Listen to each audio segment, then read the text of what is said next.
যাদের মাথার চুল পড়ে যায়, চুল পড়া বন্ধ করতে পবিত্র কুরআনুল কারীমের ছোট্ট এই আয়াতটি তেলাওয়াত করে আপনি তেলের উপরে ফুঁক দিয়ে যদি আপনার মাথায় নিতে পারেন, আপনার চুলে লাগাইতে পারেন, তাহলে আমি গ্যারান্টি দিয়ে বলতে পারি, শিওর দিয়ে বলতে পারি, একটা পরীক্ষিত আমল যে আপনার চুল পড়া বন্ধ হয়ে যাবে ইনশাআল্লাহ।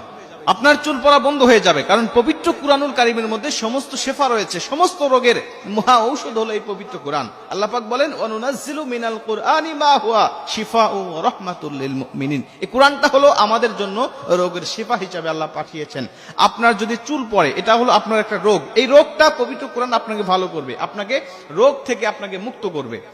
সম্মানিত ভাইরা আমার, এর কিছু বৈশিষ্ট্য রয়েছে, কিছু আমাদের নিয়ম আমাদের মেইনটেইন করতে হবে।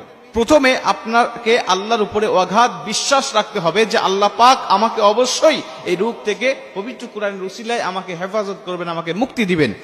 অবিচল বিশ্বাস এবং আস্থা আল্লাহর উপরে রেখে যদি আপনি আমল করতে পারেন, তাহলে সমস্ত আমল আপনাকে ফল দিবে। আল্লাহর প্রতি যদি বিশ্বাস না থাকে, কোনো আমল আপনাকে ফল দিবে না, কোনো রেজাল্ট আপনার ভালো হবে না। এজন্য প্রথমে আপনি অগাধ বিশ্বাস রাখবেন আল্লাহর উপরে যে আল্লাহ পাক অবশ্যই আমাকে এই রোগ থেকে, আমি যদি সঠিক নিয়মে মানতে পারি, তাহলে আল্লাহ পাক আমাকে হেফাজত করবেন, আমাকে এই রোগ থেকে মুক্তি দিবেন। সম্মানিত ভাইরা আমার, আসেন এবার কি করবেন আপনি চুল পড়া থেকে বন্ধ করার জন্য? বিভিন্ন মুফাসসির বিভিন্ন মতামত দিয়েছেন। সবচেয়ে প্রসিদ্ধ যে মতামতটা সেটা হলো আপনি জৈতুনের তেল ব্যবহার করবেন। জৈতুনের তেল বাজার থেকে ক্রয় করবেন, যেটা মাথায় দেওয়ার, চুলে দেওয়ার জন্য যে জৈতুনের তেল, অলিভ অয়েল নামে আমরা যেটাকে চিনি, এই অলিভ অয়েলটা আপনি বাজার থেকে ক্রয় করবেন। এটা দুই ধরনের হয়, একটা হলো খাওয়া যায়, আরেকটা হলো মাথায় চুলে দেওয়া যায়। এবং আল্লাহ রাসূল সাল্লাল্লাহু আলাইহি ওয়াসাল্লাম এটা মাথায় দিতেন এবং দাড়িতে দিতেন। এর জন্য তার দাড়ি মোবারক কখনোই পাকে নাই, মৃত্যুর আগ পর্যন্ত মাত্র কয়েকটি দাড়ি তার পেকেছিল, এক বর্ণনা অনুযায়ী পাওয়া যায়।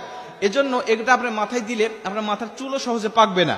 সম্মানিত ভাইরা আমার, এজন্য এই জাইতুনের তেল আপনি বাজার থেকে ক্রয় করবেন, যেটা চুলে দেওয়া যায়। এটা আপনি ক্রয় করার পরে আপনি তখন এই আয়াতটা তেলাওয়াত করে আপনি ফুঁক দিবেন।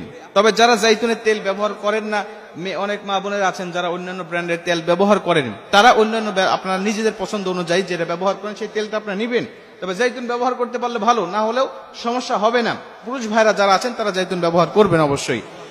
জাইতুনের তেলটা আপনি নিয়ে এসে, অলিভ অয়েলটা নিয়ে এসে আপনি আপনার হাতের উপরে রেখে আপনি সূরাতুল শুআরার ৮০ নম্বর আয়াত, সূরাতুল শুআরা ৮০ নম্বর আয়াত, আল্লাহ পাক বলেন ওয়াইদা মারিতু ফাহুয়া ইয়াশফিন, ওয়াইদা মারিতু ফাহুয়া ইয়াশফিন। এই আয়াতটা এত পাওয়ারফুল, এটা শুধুমাত্র এই রোগের নয়, অনেক রোগের মহা ঔষধ বলা হয় এই আয়াতটাকে। আল্লাহ পাক এই আয়াতটাকে উসিলা করে অনেক রোগ থেকে মানুষকে শেফা দান করে।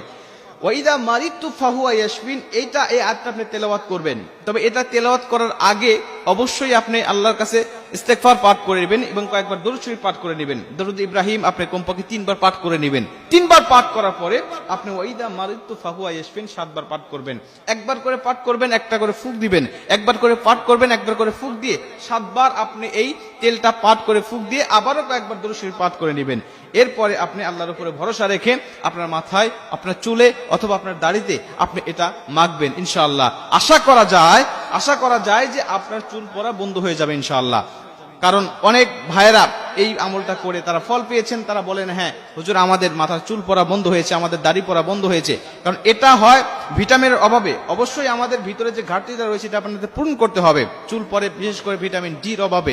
ভিটামিন ডিটা আমরা সূর্যের আলো থেকে আমরা নিতে পারি, এটা আপনারা নিবেন এবং পাশাপাশি এই আমলগুলো করবেন ইনশাআল্লাহ। আশা করা যায় যে আল্লাহ পাক আপনাকে সমস্ত রোগ থেকে হেফাজত করবেন এবং আপনাকে আল্লাহ পাক সমস্ত রোগ থেকে মুক্তি দান করবেন ইনশাআল্লাহ। আমরা পবিত্র কোরআনের উপরে ভরসা রাখবো এবং আল্লাহর উপরে ইস্তেকামত থাকবো, ভরসা রাখবো, তাহলে সমস্ত আমল আমাদের ফল দিবে। আল্লাহ পাক আমাদের সবাইকে কবুল করুন।